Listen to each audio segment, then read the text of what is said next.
Chapter 3. The Dragon Rock.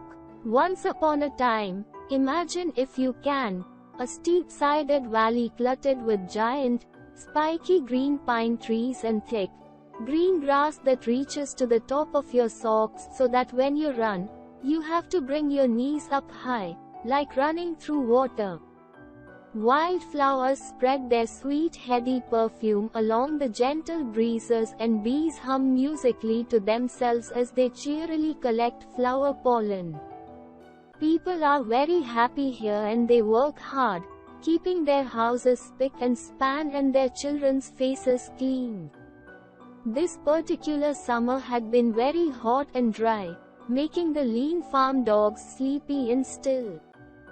Farmers whistled lazily to themselves and would stand and stare into the distance, trying to remember what it was that they were supposed to be doing.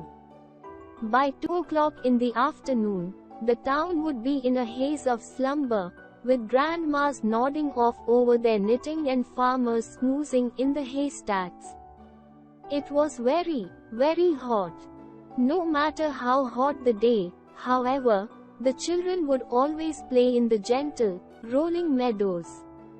With wide-brimmed hats and skins slippery with sunblock, they chittered and chattered like sparrows as they frolicked in their favorite spot. Now, their favorite spot is very important to this story because in this particular spot is a large, long, scaly rock that looks amazingly similar to a sleeping dragon. The children knew it was a dragon. The grown-ups knew it was a dragon. The dogs and cats and birds knew it was a dragon. But nobody was scared because it never ever moved. The boys and girls would clamber all over it, poking sticks at it and hanging wet gumboots on its ears, but it didn't mind in the least. The menfolk would sometimes chop firewood on its zigzag tail because it was just the right height, and the ladies' weaving group often spun sheep fleece on its spikes. Often on a cool night, when the stars were twinkling brightly in a velvet sky and the children peacefully asleep, the grown-ups would settle for the evening with a mug of steaming cocoa in a soft-cushioned armchair. Then the stories about how the dragon got there began. Nobody knew for sure. There were many different versions depending on which family told the tale, but one thing that everybody agreed on was this. In times of trouble, the dragon will wake and free the village by making a lake. This little poem was etched into everybody's minds and sometimes appeared on tea towels and grandma's embroidery. The days went by slowly, quietly, and most importantly without any rain. There had been no rain in the valley for as long as the children could remember. The wells were starting to bring up muddy brown water and clothes had to be washed in yesterday's dishwater. The lawns had faded to a crisp biscuit color and the flowers had drooped their beautiful heads. Even the trees seemed to hang their branches like weary arms.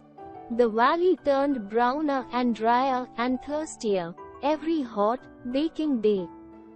The townsfolk grew worried and would murmur to each other when passing with much shaking of heads and tut-tuts.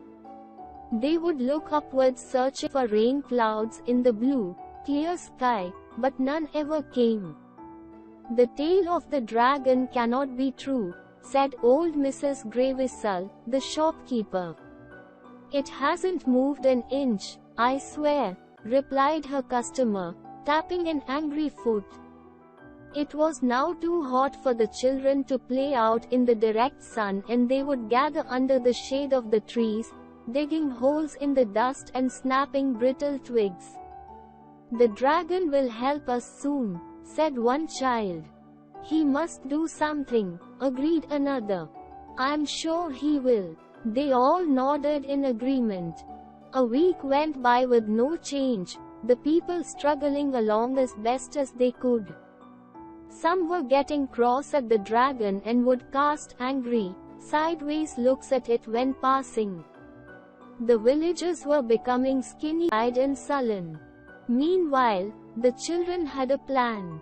Quickly and quietly, they moved invisibly around town, picking and plucking at the fading flowers. With outstretched arms and bouquets up to their chins, they rustled over to where the giant rock lay, as still as ever. The boys and girls placed bunch of flowers around the dragon in a big circle. They scattered petals around its head and over its nose, then danced around and around it, skipping and chanting the rhyme that they all knew so well. In times of trouble, the dragon will wake and save the village by making a lake. The searing heat made them dizzy and fuzzy, and finally they all fell in a sprawling heap at the bottom of the mound. They looked up at the rock. Nothing happened. A dry wind lazily picked up some flower heads and swirled them around. The air was thick with pollen and perfume. A stony grey nostril twitched. "I saw something," cried the youngest boy. They stared intently. An ear swiveled. Like a periscope, the ground began to rumble. "Look out! Run! Run!" The children scampered in all directions, shrieking and squealing, arms pumping with excitement. The rumbling grew and grew. The dragon raised its sleepy head. It got onto its front feet and sat like a dog. It stood up and stretched, arching its long scaly back like a sleek tabby cat. It blinked and looked around with big kind, long-lashed eyes. And then its nostrils twitched and quivered again. The older folk were alerted by the screams and shrieks. The women held up their long skirts to run and the men rolled their sleeves up, and soon the whole town stood together in a tight huddle at the foot of the hill, staring up at the large beast with mouths held open. "Ah ah ah ah!" The noise erupted from the dragon. "Ah ah ah ah!" The families gripped each other tighter and shut their eyes. "Ah ah chew!" The sneeze blasted from the dragon like a rocket, throwing it back 50 paces, causing a whirlwind of dust and dirt. "Ah ah chew!" The second blast split open the dry earth, sending explosions of soil and tree roots high into the sky like missiles, and something else too. The people heard the sound, but couldn't recognize it at first, for it had been such a long time since their ears had heard such tinkling melody. As their eyes widened in wonder, their smiles turned into grins, and then yahoo and hurrah. Water, cold, clear spring water, oozed, then trickled, then roared out of the hole, down the hillside and along the valley floor. The torrent knocked over a farmer's haystack, but he didn't care. The river carried away the schoolteacher's bike shed, but she cared not a jot. It even demolished the ladies' bowling club changing rooms. But they howled with laughter and slapped their thighs. When the flood sent pools of water out towards the golf course, filling up 16 of the 19 holes, the men just hooted and whistled and threw their caps up in the air. What used to be a dirty, brown dust bowl, now gleamed and glistened in the sunlight, sending playful waves and ripples across the lake and inviting all to share.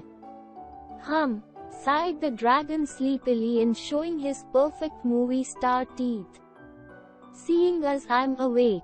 And he lumbered forward with surprising grace and style and disappeared into the cool dark water with a small wave of a claw and flick of his tail. They never saw him again. After the families had restored and rebuilt the village and set up sailing clubs for the children and scuba diving for the grandparents, they erected a bandstand and monument in the spot where the dragon used to lay. Every year to mark the occasion, they would bring garlands of flowers and herbs and arrange them in a big circle.